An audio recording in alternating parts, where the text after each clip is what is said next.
मतलब क्या है कि हमारी मेमोरी शार्प है, बस चीजों को समझने की आवश्यकता है। हमारी मेमोरी बहुत तगड़ी है कि हमको एक 3 घंटे का फिल्म हमारी मेमोरी में सेटअप है, लेकिन आपको 3 लाइन का एक पैराग्राफ सेटअप नहीं कर पा रहे। एक जीएस का 3 सवाल आप सेटअप नहीं कर पा रहे हैं। रीजनिंग का एक 3 लाइन का आंसर जो होगा उससे हम सेटअप नहीं कर पा रहे। बस वही माइंडसेट को बदलना है। वो कहते हैं ना कि सोच बदलो सितारे बदलेंगे, नजर बदलो नजारे बदलेंगे। तो वही वही हालत है, बस उस सेटअप को बदलना है। हमें बहुत चीजें याद रहती है, लेकिन हम क्या होता है कि जब पढ़ाई की बात आती है तो हम बोलते हैं कि मेरे दिमाग में ये मैंने ओवरलोड हो रहा है, ये ऊपर से पार, और ऐसा नहीं है। आप थोड़ा सा वहां पॉजिटिव रहें। उसके बाद चूंकि अभी मान के चलिए प्रैक्टिकल का टाइम है, थोड़ा सा उसे प्रैक्टिकली देखें, उसके बाद उसे प्रैक्टिस में लें, उसे प्रैक्टिस करें, कंटिन्यू प्रैक्टिस करें। और उम्मीद है डिफेंस में एक दौड़ की बहुत बड़ी भूमिका होती है। और हमें इस दौड़ से एक बहुत पुरानी कहावत याद आई जो हमारे गांव देहात में खासकर, चूंकि भले मेरा घर बल्कि भले डुमरी और तोपचाची अलग है प्रखंड, लेकिन हमें लगता है भौगोलिक सीमा समान है। आपका भी पहाड़ी क्षेत्र है, मेरा भी पहाड़ी क्षेत्र है, भौगोलिक सीमा यहाँ से राजगंज तक समान है, भले जिला अलग है, लेकिन चूंकि हम मामा घर में रहे हैं वो कोलियरी बेल्ट है। तो वहाँ एक कहावत कही जाती थी कि गाँव में किधर दुई चीज टका कमे बारे, एगो मटिया कोड़ के, नहीं तो टणिया दौड़ के। तो मटिया कोड़ के मतलब था कि उस समय पुराने जो हमारे नाना लोग थे वो मिट्टी काटने के लिए गए थे, तो मिट्टी काटते काटते वो टाटा और बीसीसीएल में सरकारी नौकरी लेके आए थे। और टणिया दौड़ने का मतलब है कि गांव में जो सबसे पहली सरकारी नौकरी लगी होगी ना, आप भी जाके पता कर लीजिए आपके गांव में, तो वो डिफेंस लाइन में लगी होगी।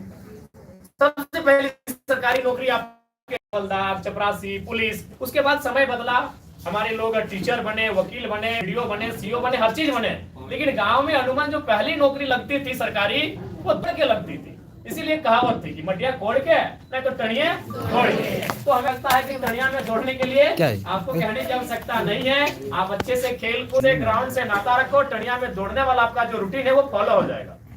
बाकी चूंकि अब कंपटीशन भी आया है, क्योंकि सालों पहले कंपटीशन नहीं हुआ करता था, विशेषकर जो डिफेंस का जो विभाग होता है, इसमें डिफेंस में आप फिजिकली आपका लॉन्ग जंप, हाई जंप, दौड़ हुआ करता था, उसके बाद सिलेक्शन हो जाना। लेकिन अब थोड़ा सा कंपटीशन भी आया है, चूंकि टाइम बदला है, तो वहां भी थोड़ा सा आपको निपुण होकर काम करने की आवश्यकता है। और ईमानदारी से कहें तो अभी हम जब आके बैठे थे और जब अनाउंसमेंट आपका हो रहा था सीएसएफ बीएसएफ, एकदम रोम रोम लोग खड़ा हो जा रहा था। एक्चुअली में मैं अपनी बात बता रहा हूँ, हम भी जब छोटा थे, जब पढ़ाई कर रहे थे, तो मेरा भी पहला ड्रीम था डिफेंस में ही आने का। लेकिन होता है कि कभी कभी कुछ 99% मेहनत के साथ 1% कभी कभी लक मायने होता है। हम भी सीएसएफ के दौड़ में गए थे, वही हम अभी खड़ा था तो हम उसका हाइट मैच कर रहे थे। हम बोले ना इसको हमको इतना थोड़ा हाइट के लिए मैंने छटनी कर दिया। आपका दौड़ तो मेरा बोकारो में दौड़ था, और मेरी भी हाइट 169 के आसपास है, ठीक ठाक हाइट है। लेकिन भीड़ जब हो जाती है ज्यादा तो कभी कभी 1-2 स्केल को थोड़ा सा मेंटेन कर दिया जाता है। तो सीएसएफ का दौड़ था 2015 का मामला था, तो उसमें height due to height reason के कारण मेरा सिलेक्शन वहां नहीं हो पाया, दौड़ने नहीं दिया गया। उसके बाद एसएसआर में जो नेवी का होता है उसमें भी ट्राई किए, तो उसमें पाँव का फिजिकली होता है कि दोनों पाँव का सटना नहीं चाहिए, घुटना, उसमें प्रॉब्लम हुआ। और इंडियन आर्मी में हम भी गए, तो हम बचपन में क्रिकेट का फैन थे, कुछ चीजें जानते नहीं थे, तो हाथ में हम लिखे थे the religion of cricket, Sachin is God, बोलना होता था। तो हमको नाटने लगे, तो प्रेशर मेरा शुरू से, आप भी देख रहे हैं मेरा एग्रेसिव नेचर शुरू से रहा। तो हम आर्मी के जो पदाधिकारी थे उनसे उलझ गए कि नहीं करना हमको सर, हमको दौड़ो नहीं करना, इतना बोलिए आपका नहीं सुनेंगे, तो बैग उठाए और चले दिए। लेकिन ओवरऑल जब भी हम मिडिल क्लास फैमिली से जब आते हैं तो पहला ड्रीम हमारा डिफेंस लाइन ही होता है, क्योंकि हमें लगता है कि ये हमारे बजट का है, ये हमारे बजट का है, इसको हम लोग फुलफिल कर लेंगे और इसके लिए हमारे गार्जियन भी अच्छा कोऑपरेट करेंगे। हालांकि ऐसा नहीं, अब माहौल बदला है, अब हम टीचिंग लाइन को भी देख सकते हैं, बाकी जो भी देखते हैं, लेकिन डिफेंस चूंकि उसमें का अब सवाल होता है कि डिफेंस में हम लोग क्यों उतना कंसंट्रेट करते हैं। तो आपको मालूम है कि एक लाइन बड़ी सुंदर लाइन है कि literature is the mirror of society, यानी साहित्य जो होता है वो समाज का दर्पण होता है। तो साहित्य का मतलब क्या है, किताबें भी साहित्य है, और जो आप रील्स जो 30 सेकंड का देख रहे हैं ये भी साहित्य का ही पार्ट है। तो अभी रील्स से हम लोग उसमें फिल्म देखते थे, और फिल्म कौन सा होता था, इंडियन, माँ तुझे सलाम। तो वो फिल्म क्या होता था कि हमारे माइंड में घर बना लेता था। उस फिल्म में क्या प्रेजेंट होता था कि सनी वाले का वर्दी में आते हैं, बॉर्डर हम देखते थे, तिरंगा जब राजकुमार का था, हमको लगता है कि आप कभी भी आप इग्नोर नहीं कर सकते उस मूवी को। तो इस चीज को मानना होगा, वो जो फिल्म क्या है वो साहित्य का पार्ट है, और उस साहित्य को कंटिन्यू हमारे सामने दिखलाया गया, दर्शाया गया, तो उसे हम लोग अपने माइंडसेट में ले लिए। और हमें ये लगने लगा कि जब जॉब के लिए जाएंगे तो आर्मी को प्रीफर करेंगे, बीएसएफ को प्रीफर करेंगे, यानी वर्दी बन, क्योंकि साहित्य समाज का दर्पण होता है। और समाज में हमें बार बार जो फिल्मों के माध्यम से इन चीजों को दर्शाया गया, फिर सिंघम आया, तो उन मूवियों का असर हम पे पड़ता है। इसलिए डिफेंस लाइन थोड़ा सा, जब हम लोग कॉलेज से बाहर आते हैं तो डिफेंस लाइन को रुख करते हैं। तो खैर डिफेंस के अलावा भी हमें लगता है कि यहाँ और भी काफी तैयारियां हो रही हैं।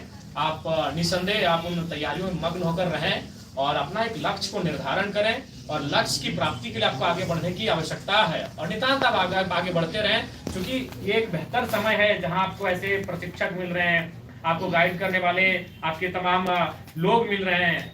तो हमें लगता है कि आपको बस थोड़ा सा ईमानदारी पूर्वक मेहनत करने की आवश्यकता है। तो ज्यादा विशेष नहीं, क्योंकि हमें भी काफी दूर चलना है, अभी जाना है। बाकी आप सबों से तो मुलाकात होती रहेगी। आपका विधानसभा है, आपकी विधानसभा से हम निर्वाचित हुए हैं, तो निसंदेह आपसे हमारी भेंट मुलाकात होगी। और मैं इतना ही कहूँगा कि प्यारे बच्चों, बिल्कुल सपने पूरे होते हैं। आप अपने सपनों को जिंदा रखिएगा, और सपने जिंदा तभी रहेंगे जब आपके हौसले जिंदा हो। तो आपके हौसले जिंदा हो तो आपके सपने जिंदा हो। देखिए, मैं बार बार अपने परिवार की स्टोरी को बताता हूँ कि मैं जहाँ से आया हूँ, लोग सोचेंगे भी नहीं, इमेजिन वगैरह सोचेंगे भी तो उनकी रूह कांप जाएगी कि मैं वहां से आकर एमएलए बना। मेरे पिताजी और मेरे दादाजी का देहांत एक ही घर में हुआ था। आज से लगभग, आज मान के चलिए 28-29 साल पहले मेरे पिताजी और दादाजी दोनों एक ही साल में 3 महीने के अंतराल में दोनों डेथ किए थे। और मान के चलिए लगभग 20 साल तक मेरा जो परिवार था, उस परिवार में कोई पुरुष गार्जियन नहीं था। अनुमान, जब हम गार्जियन की बात करते हैं कि परिवार को चलाने में एक मुखिया नहीं, पंचायत का मुखिया नहीं, घर में एक मुखिया होता है। और जब हम मुखिया का बात करते हैं तो हमारे जहन में एक ही चीज आता है कि कोई मर्द हो।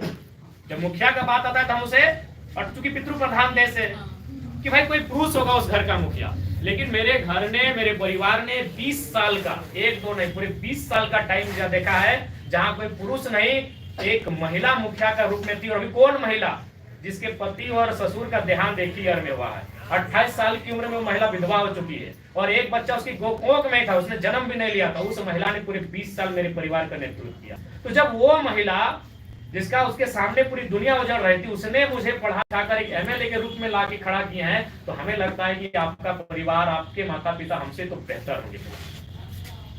इसलिए आपका थोड़ा सा ध्येय आपको अपने टिका कर रखने की आवश्यकता है। मैंने इसलिए कहा कि मेरे परिवार में कोई पुरुष मुखिया नहीं था, कि मेरे चाचा हैं। ऐसा नहीं कि आप फिर बाद में बोलेंगे सर आपने छुपाया, अपने चाचा हैं, लेकिन मेरे चाचा जन्मांध हैं। जन्मांध का मतलब समझते हैं? जन्म से जिनकी आंखें ना हो उन्हें हम जन्मांध कहते हैं। सूरदास नहीं, सूरदास होता है कि जो कभी बीच में भी अंधा हो सकता है, हम सूरदास कहते हैं। जन्मांध का मतलब जो जन्म से अंधा हो, तो इसलिए उन्हें हम मुखिया नहीं कहेंगे। मेरे चाचा जी इसलिए शादी भी नहीं किया गया कि भाई अब जन्मांध ये करेंगे क्या। तो समझ सकते हैं कि मैं उस परिवार से आता हूँ जिस परिवार ने एक ही साल में दोनों पुरुष जो गार्जियन थे उस परिवार को, उनको खो दिया। अगर चाचा मेरे थे भी तो दोनों आंखें उनकी नहीं थी। मैं उस परिवार से आता हूँ। और एक ट्रेजेडी है जिसको आप सोचेंगे तो लगेगा शायद आप किसी 1970 की किसी दिलीप कुमार की मूवी का उठा के वर्णन कर रहे हैं। ये मूवी नहीं, ये मेरी रियल स्टोरी है। मैं उस परिवार से आया हूँ, मैं उस बैकग्राउंड से आज एमएलए के रूप तक आया हूँ, मैं एमएलए के पोस्ट तक आया हूँ। तो हम इस अपनी कहानी के माध्यम से आपको यही संदेश देंगे कि अभी फिलहाल वर्तमान में आपकी स्थिति हमसे तो ठीक ठाक होगी। तो जब हमसे स्थिति आपकी ठीक ठाक है तो हमसे ऊपर जाए, हमारी आपको यही शुभकामना हो।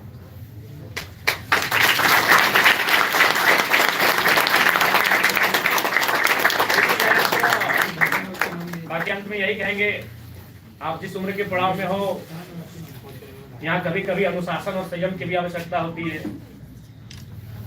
और अनुशासन और संयम के साथ अपने लक्ष्य को परिभाषित करते हुए नितांत उसकी ओर बढ़ें, धीरे धीरे बढ़ें। हमारी यही आपको शुभकामनाएं होंगी। और पुनः जो भी हमारे भाई बहन लोग चयनित हुए हैं उनको बधाई, उनको शुभकामनाएं। और जो लोग तैयारी कर रहे हैं उनको कहेंगे मन लगा के आप लोग अच्छे से पढ़ें और बिल्कुल एक रूटीन को फॉलो करें। रूटीन के बिना कुछ भी नहीं है, आप रूटीन को फॉलो करें।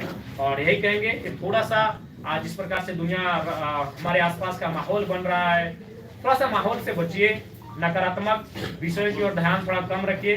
क्योंकि जब ये समय पार हो जाएगा, जब ये समय गुजर जाएगा तो काफी पछतावा होगा। तो हम नहीं चाहते कि समय पार हो, समय गुजरे, पछतावा की नौबत ना आए, हम ये नहीं चाहते हैं। यही समय आपको अपने आप को बिल्डअप करने का है। तो इसीलिए अपने आप को बिल्डअप कैसे करना है ये आपको आपकी मेहनत पे तय करता है। ठीक है, पुनः गुप्ता डिफेंस एकेडमी में अध्ययनरत करने वाले, तैयारी करने वाले छात्र छात्राओं को हमारी ओर से असंख्य शुभकामनाएं। जो चयनित हुए हैं उनको माँ भारती की सेवा में जो अपने आप को निछावर करेंगे, उनको हौसला प्रदान हो, उन्हें शक्ति मिले, मैं ये प्रार्थना करता हूँ। और विशेष धन्यवाद देना चाहेंगे इस संस्था के जितने भी हमारे साथी हैं, जिन्होंने इस संस्था के माध्यम से गांव ग्राम से आने वाले युवाओं को, गांव ग्राम से आने वाले छात्र छात्राओं को एक प्लेटफॉर्म देने का काम किया है। मैं उनको विशेष साधुवाद और धन्यवाद देना चाहूंगा। और जिला परिषद महोदय हमारे बिल्कुल बड़े भाई हैं, चुनाव से पहले से इनसे हमारा अच्छा संबंध रहा है और ये भी युवा है। उम्मीद करते हैं कि युवाओं के बीच रह के अच्छा कार्य करेंगे, उनको दिशा दिखाएंगे।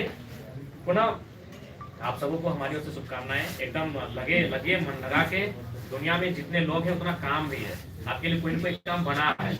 एक बात हमेशा याद रखिएगा, हर कोई अब किसी न किसी फील्ड